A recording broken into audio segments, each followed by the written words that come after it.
Welcome, everyone. My name is Jacob. Thank you for joining me. This is Hunt Detail. We are looking April straight in the face. It's hard to believe that this off season is moving so quickly. We're almost a quarter of the way through the year, or I'm sorry, a third of the way through the year as we enter into April. And things are just going to continue to move fast. And if you aren't looking at your gear setups, your bow setup, your rifle setups, your whatever, and if you're not thinking about where you're going to be hunting this year, if you're doing some applications for a Western hunt, we're right in the midst of that. And it all happens so very quickly. And the other part of it is, as I encourage everybody to do, is get out and do some scouting this time of year. And it is shed season for sure. And in fact, I think we might even be a little bit past sheds. I mean, obviously, a lot of deer have dropped their antlers in the past few weeks. So you can get out there and potentially find sheds while you're scouting before green up hits. When green up hits, it makes things a lot more difficult in terms of not only sheds, but other sign. So get out there if you haven't already. And we got turkey season right around the corner, spring bear. If that's something that interests you, it's a really exciting time. What we're going to talk about today is the red moon dates for 2025. And this is going to come from a video that I've already put out on the Hunt Detail YouTube channel. So this is audio from that. I want to be clear on that. So I'm going to be talking about things and take some notes. I'm giving you the dates as it relates to the red moon, and I'm also explaining the red moon and what it means and what it doesn't mean.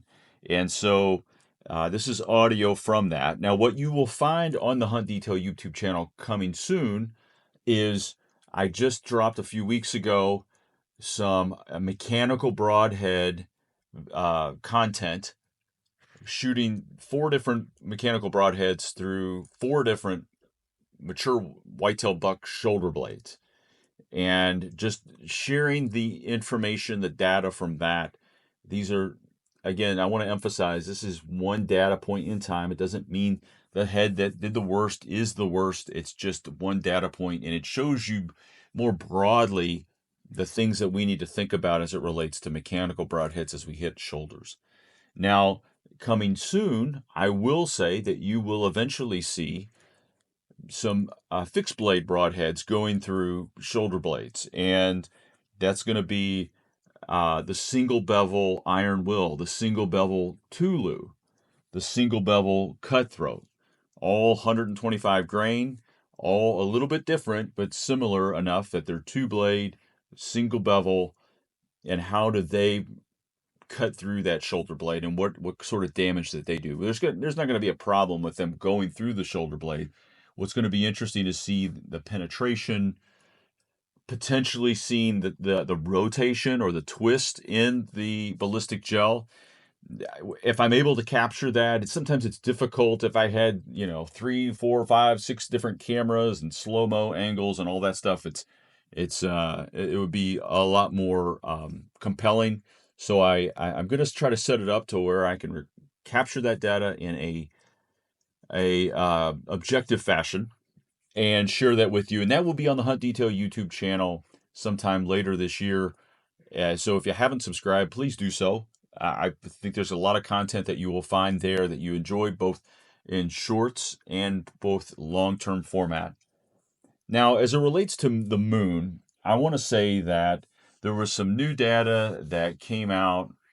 Is it Bronson Strickland?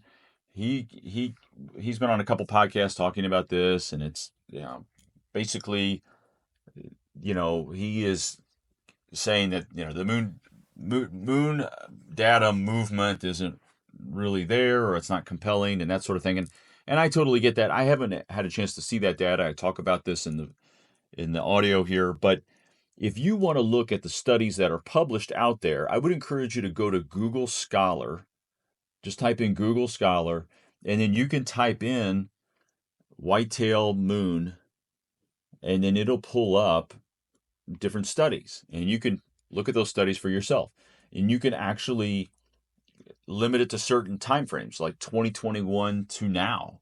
So you get more recent studies on moon and whitetail deer movement and that sort of thing. And so you can look at those studies for yourself and start to make determinations. Now, I think there's a lot of holes in some of these studies. And I think that ultimately what a lot of hunters are observing are very small micro movements, and so it might not be statistically significant as it relates to some particular study, that sort of thing. But that's a topic for another day. If you are interested in learning more about the red moon and these potential dates for this upcoming fall, and maybe it corresponds with your own rutcation or whatever, then stay tuned. I'm going to get into that. And I want to thank you. Before we get to the audio, I want to thank you for tuning in. Please subscribe. Please give this a 5 stars. And then please go to the Hunt Detail YouTube channel. This really isn't a sponsored podcast. It's part of a podcast network, but it's not sponsored. So any support that I get really helps fuel my efforts and in bringing quality, objective content. So thank you all again. And here is red moon dates for 2025. The best red moon dates for September of 2025 are September 13th, September 14th, September 29th, and September 30th. Now, if you break that down a little bit further, if you look at the sun rising, say, on September 13th at 7:22 a.m., the moon is overhead at 6:31 a.m. If you look at that same day, September 13th, then the sun is setting at 7:52 p.m. The moon is underfoot at 7:02 p.m.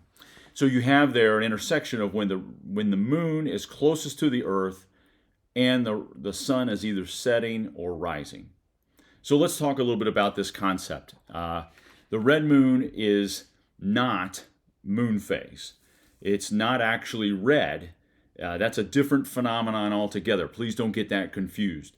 The red moon is a term made popular by others that, from a hunting standpoint, when the moon is closest to the earth in the northern hemisphere, which is also known as overhead, and closest to the earth in the southern hemisphere, also known as underfoot.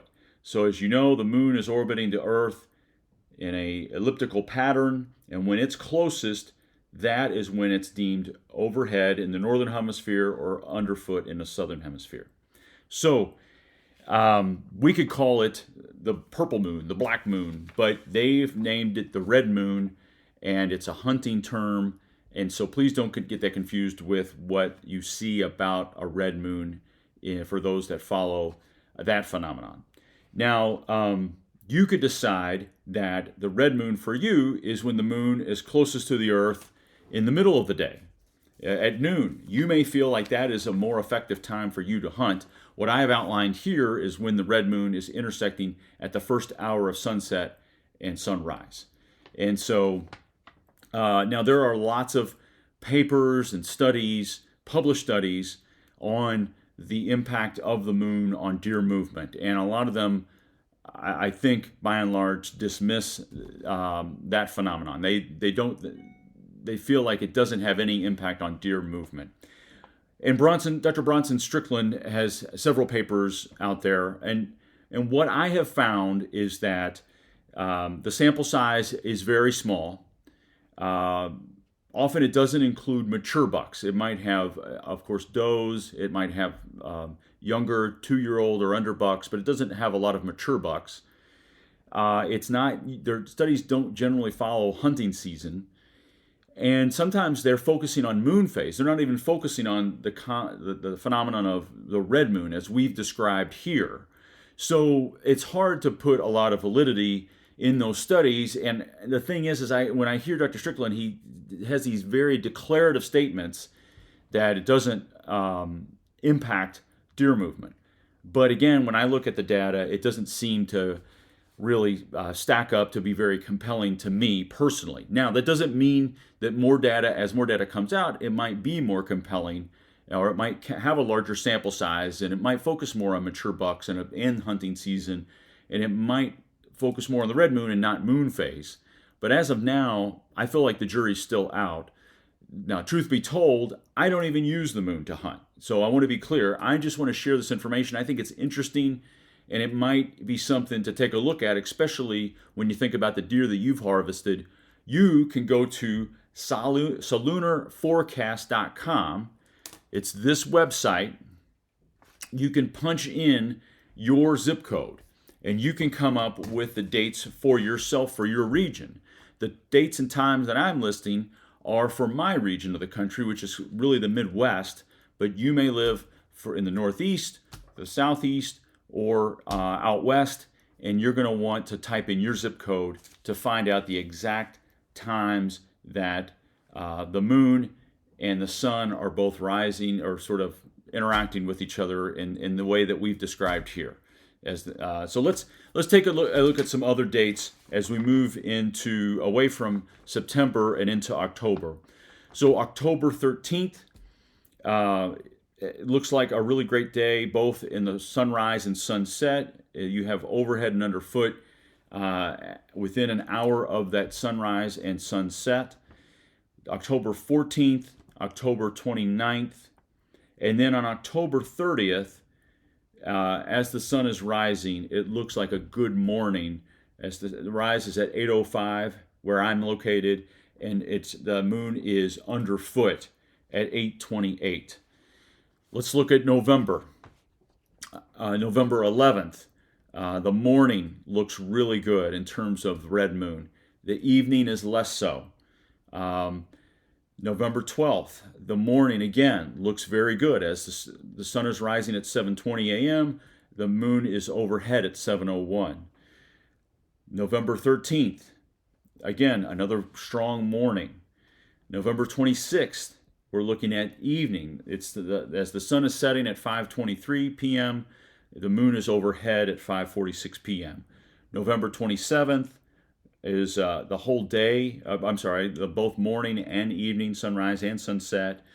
November 28th, as the sun is rising, the morning of the 28th, the morning of the 29th, and then again the morning of the 30th. So you have the 28th, the 29th, and 30th. All mornings are, as the sun is rising, the moon is also underfoot, all three of those mornings within 1 hour. Now let's take a look at December.